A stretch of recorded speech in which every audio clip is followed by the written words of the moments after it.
parabéns para você que está aí me acompanhando através da internet, parabéns para você, porque quem não toma tempo com Deus vive perdendo tempo na vida. Por quê?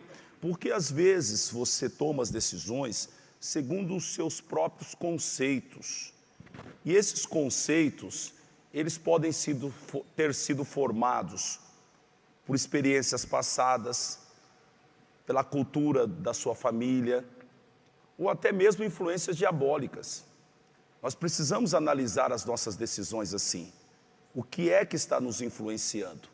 O homem, e é o que eu vou falar hoje aqui, a mulher deve ser influenciado pela palavra de Deus. E na palavra de Deus vai ter uma direção certa. E você não vai perder tempo. Não vai ficar correndo atrás de coisas, e talvez eu esteja falando com alguém assim, que está num ponto da tua vida que você está tendo que desistir de algo para recomeçar. E por que está acontecendo isso? Porque você não tomou direção lá atrás. Tomou o caminho errado. Agora tem que voltar e começar tudo de novo. Então aprenda com os teus erros. Busque a direção de Deus e parabéns para você que está aqui. Agora eu vou pregar a boa palavra de Deus e você vai procurar ouvir Deus pela palavra. Porque é pela palavra que Ele fala. E quando você ouvir Ele, pode obedecê-lo, que a bênção se estabelecerá na tua vida. Amém? E o tema da mensagem é justamente esse tema. Jesus te dará uma palavra para a vitória. Jesus te dará uma palavra para a vitória. Aleluia. Mateus 13:20. Quanto ao que foi semeado em terreno pedregoso, este é aquele que ouve a palavra e logo a recebe com alegria. Todavia, visto que não tem raiz em si mesmo, permanece por pouco tempo. Quando surge alguma tribulação ou perseguição por causa da palavra, logo a abandona. Diga glória a Deus. Todo cristão, e isso aqui fala da maturidade cristã, há um tempo que as pessoas vêm na igreja, e elas vêm na igreja como religiosas. Então elas vêm aqui esperando que apareça um anjo, que o pastor esteja inspirado aquele dia e coloque a mão na cabeça dela e a vida dela mude. Isso é uma expectativa de quem ainda não está no reino de Deus, de que ainda não é maduro, porque o cristão maduro já passou dessa fase, porque agora ele começa a conhecer a Cristo, a palavra de Deus, e começa a edificar a vida na palavra, e naturalmente os milagres vão acontecendo, as bênçãos vão se estabelecendo, a vida vai mudando, e o bom propósito de Deus vai se estabelecendo na vida dele. É uma maturidade, é uma maneira de entender, mas nós também temos que respeitar aqueles que chegam, que vieram do ambiente religioso, e aprenderam que tem que benzer a cabeça de alguém, que tem que subir escadaria de joelho, que tem que acender vela. São religiosos, são crianças na fé. Essas pessoas devem ser respeitadas, mas nós precisamos levar elas à maturidade. E uma maturidade que todo cristão deve ter é estabelecer cada área da sua vida na palavra. Na palavra. Se você é capaz de olhar diligentemente para cada área da tua vida e colocá-la diante do Senhor, buscando o Senhor, até que do Senhor venha uma palavra para aquela área da tua vida, aquela área da tua vida estará firmada. O problema, quase sempre, é que as pessoas têm dificuldades e elas veem solução em todos os lugares, menos em Cristo, menos na palavra. Então, normalmente, quando a pessoa vem à igreja, ela já passou em tudo quanto é lugar. E lugares que não são ruins, por exemplo, um psicólogo, um psiquiatra, um advogado, um juiz, não são lugares ruins. São autoridades instituídas por Deus. Mas se é crente e é de Deus, deveria buscar primeiro o Senhor. Vou mais longe. Antes do pastor, deveria buscar o Senhor. Deveria entrar no quarto, dobrar o joelho, consagrar um jejum, ler a Bíblia, clamar ao Espírito Santo, até que o Espírito Santo falasse. E ele fala. Mas também eu preciso perceber que às vezes Deus usa as circunstâncias para nos esforçar. Por isso que parece que a resposta às vezes está demorando. É porque estamos levando uma vida muito superficial com Deus. E nesta vida superficial com Deus, poderemos enfrentar momentos lá na frente que venhamos a naufragar por causa da vida superficial. Então Deus usa as circunstâncias para nos explicar, que é um ponto muito importante do milagre de Deus em nossa vida, que é o ponto em que eu começo a procurar em mim mesmo os erros, os defeitos e os pecados. Porque a tendência do ser humano, e talvez seja a sua, quando as coisas não estão bem, a primeira coisa é você arrumar um culpado. E normalmente esse culpado não é você. Você é perfeito. Mas o culpado é o teu cônjuge, o culpado é seu parente que não te ajudou, o culpado é o patrão que não valorizou o seu trabalho, o culpado é alguém. E depois que você esgotar todos os culpados possíveis em torno de você, é possível que você tente colocar a culpa em Deus. Deus está negligenciando a minha oração. Deus não me ouve, Deus não me ama, E Deus continua no mesmo lugar, esperando que você esgote todas as reflexões possíveis, até que você descubra quem é o verdadeiro culpado. Sabe quem é o verdadeiro culpado? Sabe, já descobriu? Somos nós. E é aí o ponto da reflexão que vai levar-nos à mudança. Quando eu começo então a olhar para mim mesmo e analisar, qual é o meu pecado? Por que eu estou assim? Ou então, por que eu estou assim de novo? Porque tem gente que está assim de novo. Parece que não aprende com a lição. Emprestou dinheiro, não pagaram. Ficou revoltada, endividada, agora já está emprestando de novo. E aí então orou, Deus abençoou, que saiu a sua aposentadoria. Oh, glória a Deus, que escape maravilhoso. Mas tem uma neta sua que está precisando de dinheiro emprestado e você foi lá e fez em 56 parcelas e pegou dinheiro da aposentadoria e deu para ela. Não aprende. Então às vezes parece que Deus se esconde. Deus não se esconde. Ele está querendo nos levar a uma inflexão ou uma reflexão, pararmos para analisar onde estamos errando. Quem está me entendendo, diga amém. Então, às vezes Deus usa situações, e por isso que Deus não responde imediato. Por quê? Porque quando Ele falou conosco, nós não obedecemos Ele, porque andamos na teimosia. E agora, Ele não vai responder de imediato, porque eu preciso cair em si. Foi o que aconteceu com o filho pródigo. Algumas pessoas, volta e meia, escutam algum ruído dessa maneira. Eu parei de ir na igreja e ninguém foi atrás de mim. Sabe por que ninguém foi atrás de você? Porque você sabe o caminho de casa.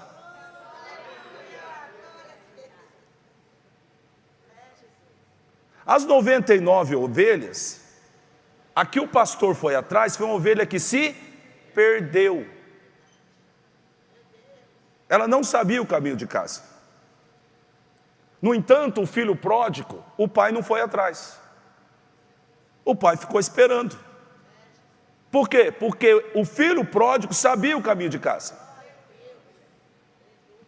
Mas o pai estava esperando, e se o pai vai atrás, não daria tempo dele cair em si.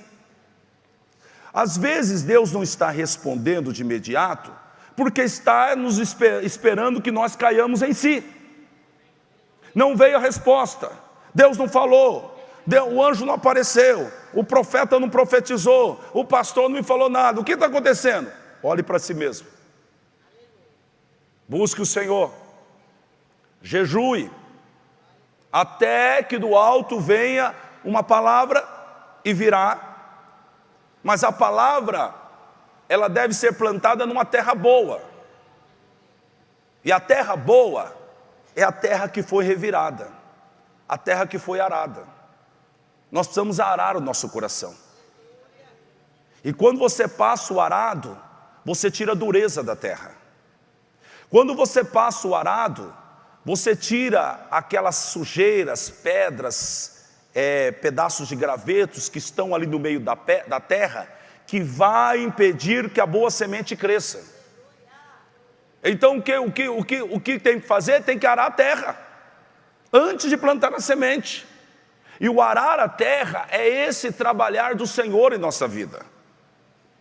É essa operação de Deus que nos leva a uma reflexão, que nos ensina, que nos faz aprender com as decisões erradas, que nos faz arrancar essa dureza do coração e perdoar, e tirar o ódio, e tirar a ira, e tirar a rebeldia, e tirar tantas coisas que impedem a frutificação da semente, que é a palavra. Então o Senhor tem uma palavra, você pode dizer aleluia? Mas essa palavra será liberada no tempo oportuno. E a grande chave da vida é essa, é buscar a palavra, é insistir nessa busca. Mas não está vindo, então tem alguma coisa errada aí comigo. Deus não me está dando a palavra, Deus não me está dando a solução. Então, Senhor, o que é que eu estou errado? O salmista Davi, no Salmo 139, ele disse: Senhor, esquadrinha meu coração, vê se há em mim algum caminho mau, e guia-me pelas veredas eternas. Me arranca desse caminho do inferno, Pai, e me coloca no caminho da salvação. Esquadrinha, mede aí, vai medindo tudo, Pai, vê o que está errado aqui em mim, porque eu aprendi algo com Deus: prosperidade faz gente boa ficar melhor, e faz gente ruim ficar pior. Enquanto Deus não me faz melhor, eu não estou pronto para ter aquilo que Deus quer. Quando você olha para a Bíblia e você vê os grandes homens de Deus sentados em cadeiras de autoridade, em posições elevadas, você acha que Deus falou assim: pronto, gostei dele, não gostei dela, gostei dele, não gostei dela. Não, tem a ver com o arar da terra, tem a ver com o trabalhar de Deus. Davi só foi quem foi, só sentou onde sentou, porque houve um trabalhar de Deus na vida dele. Leia os salmos, e 70 salmos, ou mais de 70 salmos foram escritos por Davi, ou 70, você vai encontrar as confissões de um homem desse. Salmo 51, pequei contra ti, fiz o que era mal aos teus olhos, iniquidade fui formado. E você começa a ver um tratamento de Deus com esse homem, e esse homem permitindo ser tratado por Deus. O maior profeta do Antigo Testamento viveu 40 anos no deserto, antes de se tornar um líder de 3 milhões de pessoas. O que ele estava fazendo esses 40 anos? Deus trabalhando com ele. Deus trabalhou com Davi. As pessoas querem ter, mas não querem ser. Não querem deixar Deus trabalhar, não querem primeiro se tornar um homem de caráter, não querem ser um homem de caráter, não querem ser um homem humilde, não querem ser um homem que reconhece seus pecados e quer ter, não pode ter, porque esse caráter vai jogar tudo por terra. Quantos estão comigo? Diga amém. Então o homem entra num processo de Deus. Eu não consegui entrar na mensagem, mas daqui a pouco eu entro. O homem, ele entra num processo, e às vezes Deus usa essas circunstâncias. E eu aprendi isso com o tempo, porque eu tenho muitas pessoas desesperadas na igreja. Se você quer encontrar gente desesperada, vai numa igreja. Sempre tem um ou outro desesperado. Ai, pastor, já faz 10 anos. Ai, pastor, eu estou ficando para titia. Até isso o pastor tem que resolver. Vai resolver casamento dos outros? Ai, pastor, eu queria ser um empresário. Sabe, tem gente desesperada. E eu aprendi com o Espírito Santo a não me meter aonde Deus está trabalhando. Então, o pastor tem que pregar a sã doutrina, como eu faço aqui a cada dia, e deixar que Deus trabalhe com cada pessoa. Pastor não resolve problema, pastor aconselha, pastor prega a palavra. Quem resolve problema é Deus. Quem dirige vida é Deus, é o Espírito Santo. Então as pessoas estão desesperadas porque elas querem algo, elas querem ser, mas elas não estão preocupadas com o trabalhar de Deus. E às vezes estão tão preocupados com a própria promessa que tem, e muitas delas são legítimas. Muitas promessas, e talvez algumas que você tenha, sejam legítimas, mas você precisa entender que a promessa é o alvo, é o final da história. Mas enquanto isso, você vai entrando num processo com Deus, ajustando a tua vida, tirando o pecado, deixando para trás as coisas que para trás ficam, e começando a viver de uma maneira diferente, para poder usufruir disso. Senão tu vai ficar igual o povo. Daqueles 3 milhões de pessoas que saíram do Egito, sabe quantos entraram em Canaã? Você sabe? De 3 milhões de pessoas, quantos entraram em Canaã? Josué e Caleb. É claro que entrou junto a família, mas foram esses 2 homens que entraram. E os outros que saíram do Egito, todos morreram no deserto. Eles tinham uma promessa. Deus prometeu verdadeiramente para eles que ele entraria em Canaã, mas eles não aceitaram o processo de Deus no deserto. Eles não entenderam, eles não se aplicaram, eles não creram no Senhor Deus, e por causa disso não entraram em Canaã, não usufruíram da promessa. A promessa era verdadeira? Era. Deus estava trabalhando? Estava, mas neles não conseguiu trabalhar. Mas 2 homens, Josué e Caleb, eles guardaram a fé, mantiveram a sua posição, a sua integridade em Deus, e foram sendo aperfeiçoados em cada situação no meio do deserto, e tomaram posse da terra. Você pode dizer aleluia? Glória a Deus. Então deixa eu continuar com a mensagem aqui. Nós demos uma escapadinha de 20 minutos, mas já estamos voltando. Então o cristão deve estabelecer para cada área da sua vida uma palavra. Mas não uma palavra de motivação, de autoajuda, uma frase de um filósofo aí. Ele deve estabelecer na vida dele uma palavra de Deus. A palavra de Deus é o fundamento. A palavra de Deus é o alicerce. A palavra de Deus é a segurança. A palavra de Deus é o guia. A palavra de Deus é a sabedoria. A palavra de Deus deve se estabelecer como um alicerce para cada área da sua vida. Então, você precisa buscar uma palavra para o seu casamento. E busque, está com problema? Vá buscar uma palavra. Edifique o teu casamento nessa palavra. Edifique você tem uma empresa, edifique a tua empresa nessa palavra. Edifique a tua fé nessa palavra. Você precisa de uma palavra de Deus. Uma palavra de Deus vai fortalecer o teu coração na fé. Uma palavra de Deus trará Deus para o teu negócio. Uma palavra de Deus é a garantia de subsistência para aquela área determinada que você está com problema. Eu tenho uma palavra para o meu ministério. A palavra que Deus me deu para o ministério lá atrás, quando eu comecei a pregar o evangelho, eu era um missionário. Deus me deu uma palavra, essa palavra é um comando que está sobre mim, E eu tenho certeza que se eu estiver nessa palavra, o meu ministério estará seguro. Qual é a palavra que Deus te deu, André? Deus me deu a palavra: que as suas vestes sejam sempre brancas e nunca falte o óleo sobre a sua cabeça. Então foi uma ordem de Deus: leve uma vida de santidade, não se contamine. Ô André, mas você não é tentado? Como você é, eu também sou. Mas nessa palavra, que foi uma ordenança de Deus, eu fujo de toda a tentação da carne. E eu luto contra a minha carne para andar em santidade. E quando a gente pensa em santidade, nós pensamos só em adultério, ou então pecados sexuais, ou matar.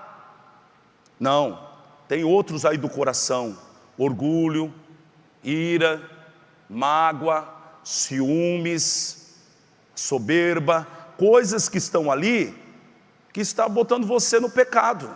Pecado não é só sexual. O que contamina não é só o pecado sexual, esse contamina também. Mas então o Senhor falou: você vai andar em santidade, e você nunca vai deixar de faltar o óleo na sua cabeça. O que é isso? A unção. Um crente precisa estar debaixo de unção, porque você nunca sabe quando Deus quer te usar. Então você tem que estar cheio, você tem que ter uma vida de oração, você tem que ter uma vida de leitura bíblica, você tem que ter uma vida de santidade. Então nesta palavra o meu ministério está seguro. Agora, se eu negligenciar ela, aí então eu estou em perigo com o meu ministério.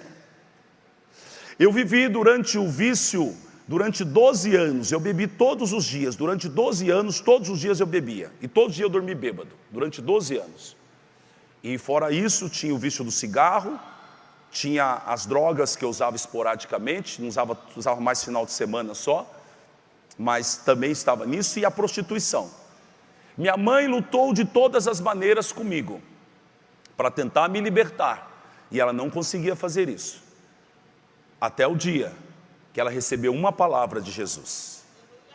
A palavra que ela recebeu é o Salmo 127, versículo 3. Vamos ver esse texto aí? Eu acho que eu passei para vocês aí. Os filhos são um presente do Senhor, eles são uma verdadeira bênção. Esta palavra saltou-lhe os olhos. Ela olha para a realidade do filho dela, que aparentemente é um homem perdido, um rapaz perdido, mas agora a Bíblia diz que filhos são um presente do Senhor, e que eles são uma verdadeira bênção. Então ela começou a trabalhar em cima desse texto, para o coração dela primeiro, dela olhar-me de uma maneira diferente. A palavra de Deus muda a maneira de você ver o mundo. Diga aleluia. A palavra de Deus muda a maneira de você ver o casamento, o seu cônjuge. A palavra de Deus muda a maneira de você ver os teus negócios, de você ver a igreja, de você ver o pastor. A palavra de Deus muda o ponto de vista. E a primeira coisa que precisa mudar é isso mesmo. Porque tem gente que está na situação que está, pela maneira que ela vê a vida, pela maneira que ela vê a si mesma, pela maneira que ela vê um emprego. Você está trabalhando num lugar e você está xingando o teu patrão: esse homem não vale nada, esse não presta. Ele está te dando salário, você come do dinheiro dele. A roupa que você veste e que você xinga o teu patrão veio dele. Que incoerência é essa? Que incoerência é essa? Você vem aqui e está ouvindo o pastor pregar e está criticando a mensagem do pastor. O pastor se preparou, se consagrou, estudou, está tomando tempo para te ensinar. Isso é ingratidão. É o ponto de vista. A primeira coisa que precisa mudar é o jeito de ver das pessoas. Tem gente que se toma de uma ingratidão por pessoas, por patrão, por gente que está do lado dele. Filhos que são ingratos com os pais. Não, eu não quero essa comida aqui não. Amigo, você está trabalhando para botar comida na mesa? Então come e fica com a boca fechada. É o jeito de ver a vida. E a palavra de Deus faz isso conosco, ela vai mudando a maneira de você ver a vida. Porque disse o Senhor, se os seus olhos forem maus, a tua alma será tenebrosa. Uma pessoa que enxerga a vida da maneira errada, ela tem uma alma tenebrosa. É até ruim ficar perto de uma pessoa dessa. Já tem pessoas perto de gente que só reclama, só sabe falar coisa negativa. E você fala, gente, olha que coisa maravilhosa que está hoje, uns 30 minutos com Deus. Deus está usando o pastor, glória a Deus. Mas essa luz aí está me incomodando, eu não estou gostando dela não. Você conhece alguém assim? Se é você, levanta a mão. É o jeito de ver a vida. A palavra de Deus muda. Então quando a minha mãe recebe a palavra, ela começa a me ver de uma maneira diferente. Não, meu filho não é um bêbado. Mas eu pego ele todos os dias aqui de madrugada, na porta de casa, ele está bêbado dentro do carro, 7h30 da manhã, estava eu lá com a boca babando no vidro, ela ia lá abrir a porta, me pegava, colocava para dentro, e aí então chegava a notícia, o André bateu o carro de novo, o André está bêbado lá no boteco. Então você pode olhar para as circunstâncias, ou você pode olhar para as circunstâncias segundo a palavra de Deus. Então a palavra de Deus, ela muda a tua ótica. E foi o que aconteceu com a minha mãe. Minha mãe começou a olhar para mim e falou assim, meu filho não é isso, meu filho é uma bênção de Deus. E ela começou a declarar, meu filho é uma bênção de Deus. E ela falava isso para as pessoas não aceitavam isso. Dizia, conversa, seu filho é um bêbado. Não. Meu filho é uma bênção de Deus. E se não for assim... E dizia ela, se não for assim eu vou rasgar minha Bíblia. Porque a minha Bíblia diz que o meu filho é uma bênção de Deus e ele será. Então a palavra de Deus, ela tem que ser fundamentada para cada área da vida. E você precisa ter. Eu tenho uma palavra para os meus negócios, para a minha empresa. Eu tenho uma palavra para o meu ministério. E todas as vezes que tem alguma situação, eu volto para a palavra. E eu então saio dessas turbulências que as circunstâncias geram e eu volto para a rocha. A palavra é a rocha. Eu volto para a rocha, me firmo novamente e espero o vento passar. Você precisa buscar uma palavra como guia, como sabedoria, como alicerce.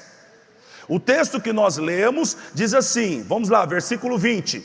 Já está terminando meu tempo, eu preciso encaixar esse versículo na pregação, senão vocês vão falar que eu não usei o versículo.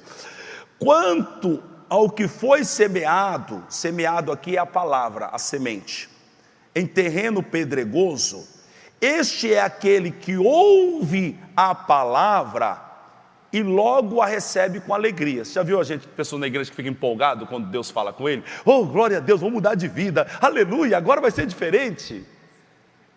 É fogo de palha. Aí diz ele aqui, todavia, visto que não tem raiz em si mesmo, permanece pouco tempo. Então, está falando da pessoa que é esse terreno pedregoso. O terreno de pedra, ele tem pouca terra em cima. Então a semente não pode fazer raízes profundas. Então a planta nasce rápido.